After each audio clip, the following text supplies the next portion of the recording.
Kerala has a unique history shaped over the centuries by cultures from both outside and inside the Indian subcontinent. But for years, museums in Kerala hardly showcased the state's gripping evolutionary story. The largely neglected museums did not have much of a connect with the local people and their lives.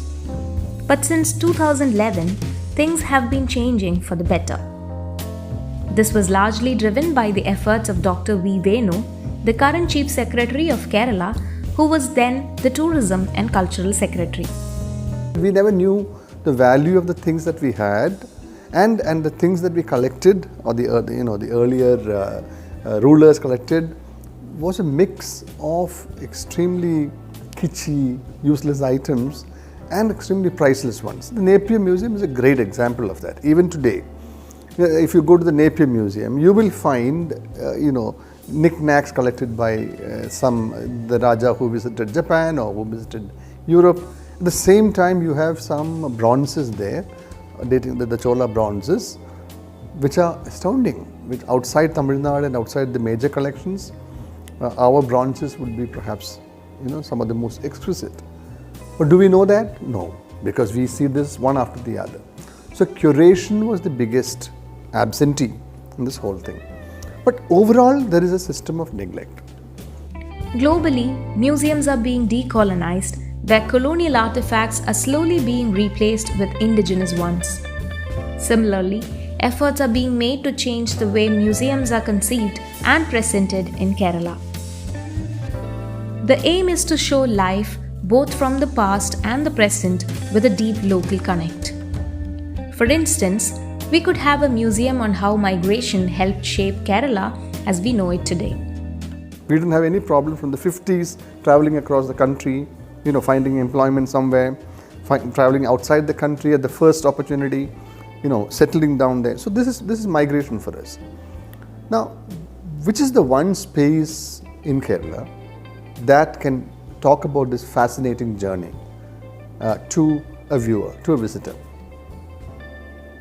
There is not a single one. If I get a letter written by one Mr. Abdul Qadir, who migrated illegally into Saudi Arabia in the 70s, and he wrote a letter, and that letter came months later and ended up in the hands of his wife. And if we can get a copy of that, or at least if I get a copy, if I get an original of that, from that letter I can create a whole museum.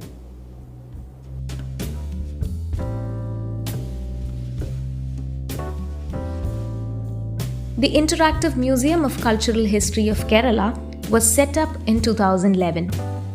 It is the nodal agency for designing museums in Kerala. Nicknamed Kerala Museum, the body takes up the work of ideating, curating, and presenting museums incorporating the global trends. Speaking about the relevance of museums, R. Chandran Pillai, the Executive Director of Kerala Museum, says museums have become more than just spaces to display random objects. The museum concept has changed worldwide. ശരിക്കും ലോകത്തെമ്പാടും മ്യൂസിയങ്ങൾ മാറി. മ്യൂസിയങ്ങൾ അറിവിൻ്റെ കേന്ദ്രങ്ങളായി മാറി, knowledge സെൻറ്റേഴ്സായി മാറി. അത് academic എഡ്യൂക്കേഷൻ്റെ supporting ഇൻസ്റ്റിറ്റ്യൂഷൻസായി മാറി. അപ്പോൾ അതിനനുസരിച്ച് നമുക്ക് മാറണ്ടേ, നമ്മുടെ മ്യൂസിയങ്ങളും മാറണ്ടേ. മ്യൂസിയങ്ങൾക്കൊരു തീം ഉണ്ടാകണം, കഥ പറയുന്ന സ്ഥലങ്ങളാകണം. അതായത് നമുക്ക് വിസിറ്ററോട് പറയുവാൻ ഒരു കഥയുണ്ടാവണം, കമ്മ്യൂണിക്കേറ്റ് ചെയ്യുവാൻ നമുക്കൊരു തീമുണ്ടാകണം. അതാണ് തീമാറ്റിക് മ്യൂസിയം. ആ തീമിനെ കമ്മ്യൂണിക്കേറ്റ് ചെയ്യുവാൻ സപ്പോർട്ട് ചെയ്യുന്ന ആർട്ടിഫാക്ട്സാണ് അവിടുത്തെ display objects. So the display objects should be selective.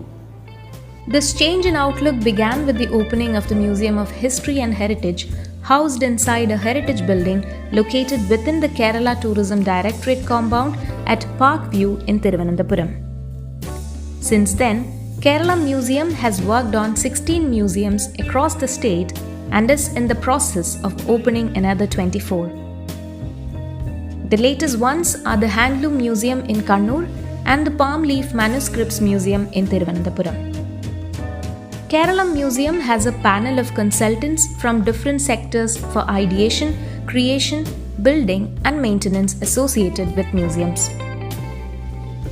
For every project, a detailed project report is prepared after meetings with these consultants. When the DPR is being prepared, at that stage itself we decide who will be, what all are the objects that will be in the museum based on the theme that the client gives. When we ask the client what kind of a museum they are dreaming of, what do they want, and what are the kind of people that they aim to bring to this museum. So based on the client needs, we design the museum. We can make it too much scholarly or too much entertaining, or based on whatever their demands are. Whatever the museum is being executed, everything is being prepared while the DPR is going on.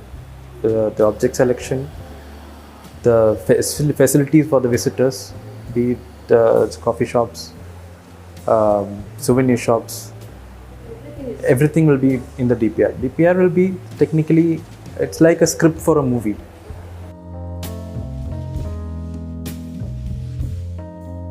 This change in conception of museums needs professionals who would have to be sensitized in modern techniques of museology.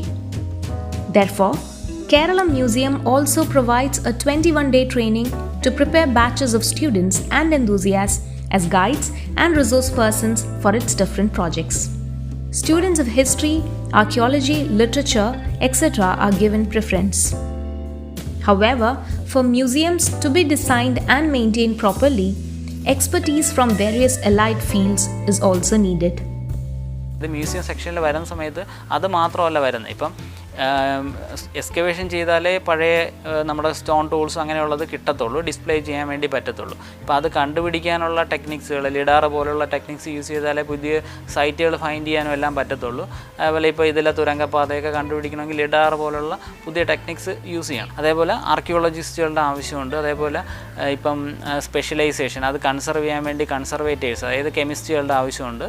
അതേപോലെ തന്നെ ഇപ്പം അതുമായിട്ട് relate ചെയ്തിട്ട് മ്യൂസിയത്തിൽ display ചെയ്യുന്ന സമയത്ത് അതിൻ്റെ lighting ഒക്കെ പഠിക്കണമെങ്കിൽ മ്യൂസിയോളജി പഠിച്ചിട്ടുള്ള ആൾക്കാർ വേണം. അതേപോലെ അതിൻ്റെ ലിറ്ററേച്ചർ ഫൈൻഡ് ചെയ്യണമെങ്കിൽ ഹിസ്റ്ററി റിലേറ്റഡ് ഉള്ള ആൾക്കാർ വേണം ലിറ്ററേച്ചർ റീഡ് ചെയ്യാനും. അതുപോലെ തന്നെ ആർക്കിയോളജിസ്റ്റുകൾ ഈ എപ്പിഗ്രാഫി പറ്റും. അതേപോലെ തന്നെ ആർട്ട് അങ്ങനെയുള്ള വർക്കുകളാണെങ്കിൽ അവരും അതിൽ ബ്രാഞ്ചസ് ഉണ്ട്. ഇപ്പം ന്യൂമിസ്മാറ്റിക്സ് ബ്രാഞ്ച് ഉണ്ട്, അതുപോലെ എപ്പിഗ്രാഫി ബ്രാഞ്ച് ഉണ്ട്, അതുപോലെ ഐക്കണോഗ്രാഫി ബ്രാഞ്ച് ഉണ്ട്. അതായത് ഒരു സ്കൾപ്ചർ ആണെങ്കിൽ അതിൻ്റെ ഐക്കോണിക് ഇത് ഡിസ്പ്ലേ ചെയ്യാൻ വേണ്ടിയുള്ളത് വേണം. അതേപോലെ അതിൻ്റെ ഡിഫറെൻ്റ് ആസ്പെക്ട്സ് സ്റ്റഡി ചെയ്യണം. Apart from education and training, museums also need to maintain a strong relationship with local communities. The Koikal Palace Museum has objects that tell the story of how life evolved over the centuries in the region. The museum was able to procure these objects thanks to the connect they established with the local community around Nedumangad in Thiruvananthapuram district. മ്യൂസിയങ്ങൾക്ക് എപ്പോഴും ഒരു museum ആക്ടിവിറ്റീസിനെ help ചെയ്യുന്ന museum friends ഉണ്ടാകണം എന്ന് ഞാൻ പറയാറുണ്ട്. അതിൻ്റെ ഒരു ക്രൂഡ് ഫോമാണ് നെടുമങ്ങാട് കോയിക്കൽ പാലസിൽ മുമ്പുണ്ടായിരുന്നത്. മ്യൂസിയം ഫ്രണ്ട്സ്, ഈ മ്യൂസിയത്തിൻ്റെ വെൽഫെയർ ആഗ്രഹിക്കുന്ന ഒത്തിരി പേര് ഞങ്ങൾക്ക് ചുറ്റുമുണ്ട്. This is emphasized by Dr. Venu, who believes community support is crucial for the museum movement in Kerala to succeed. I don't have this lantern or this letter, or for that matter any artifact that is of importance to these communities or these stories. But I need those, and the museum and the community should come up and say, well, I've got a family artifact. We've kept it for generations. There is an old petti there. Somebody's told us that this petti was used by somebody when they travel. I have the first cent that was brought by my grandfather when he returned from Dubai. From one small personal object item in a cabinet, you can create a whole world there. But the journey is not easy. It's a very tough journey, but it's a very interesting journey. And I think if we can do it, it is only Kerala that can do it.